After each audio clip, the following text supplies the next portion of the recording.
Hello everyone, welcome back to my YouTube channel. जसे की तुम्हाला माहिती आहे, आज आहे आषाढ अमावस्या। तर आषाढ अमावस्येच्या दिवशी सर्व घरात दिव्यांची पूजा करतात। तर उद्यापासून श्रावण चालू होणार आहे, म्हणजे सगळे व्रत वैकल्य चालू होणार। तर त्यामुळे आज घरातील सगळे घरात साफसफाई करून सगळे दिवे धुवून वगैरे त्याची पूजा करतात। तर ही दिव्यांची पूजा झाल्यानंतर काहीतरी गोडाधोडाचा नैवेद्य दाखवला जातो। तर आमच्याकडे 5 कळशांमध्ये गोडाधोडाचा नैवेद्य म्हणून दाम बनवले जातात। तर ते दाम कसे बनवतात त्याची रेसिपी मी आता तुमच्यावर शेअर करणार आहे।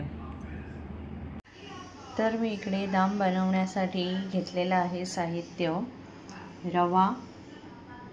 रवा कोणताही घेऊ शकता तुम्ही, बारीक रवा किंवा जाडा रवा घेऊ शकता। साखर, जेवढा रवा असेल तशा थोडीशी कमी साखर घ्यायची। मी दूध घेतलेलं आहे, चवीपुरतं मीठ, वेलची पावडर आणि तूप। तर आता सर्वप्रथम मी हा रवा भिजवून घेते आहे।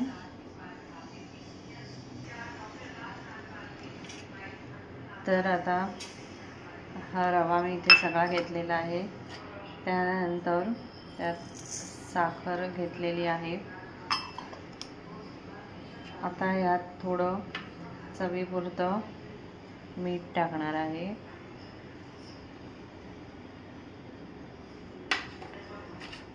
वेलची पूड,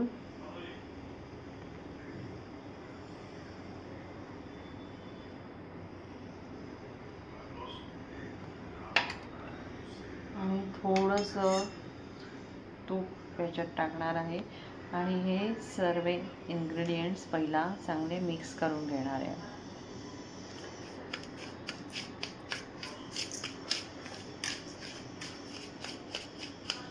आता याप्रमाणे हे सगळं मी मिक्स करून घेतलेलं आहे।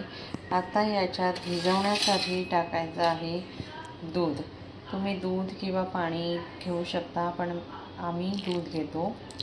तर आता मी हे दूध टाकून हे सगळं व्यवस्थित भिजवून घेणार आहे। दूध रिक्वायरमेंट जशी असेल त्यानुसार आपण टाकू शकतो। असा याचा मी इथे गोळा बनवून घेतला आहे। एकदम घट्टसुद्धा नको आहे आणि एकदम असा सॉफ्ट पण नाही झाला पाहिजे, असा छानसा गोळा मी आता इथे बनवून घेतलेला आहे।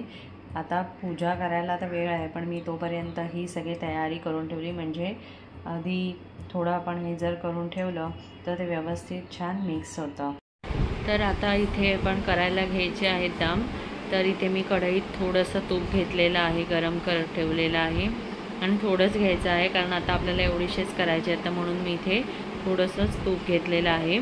आणि हे छोटे छोटे असे गोळे बनवून ते आता मी तळायला टाकत आहे। एकदम लो फ्लेमवरच आपल्याला हे फ्राय करून घ्यायचे आहेत।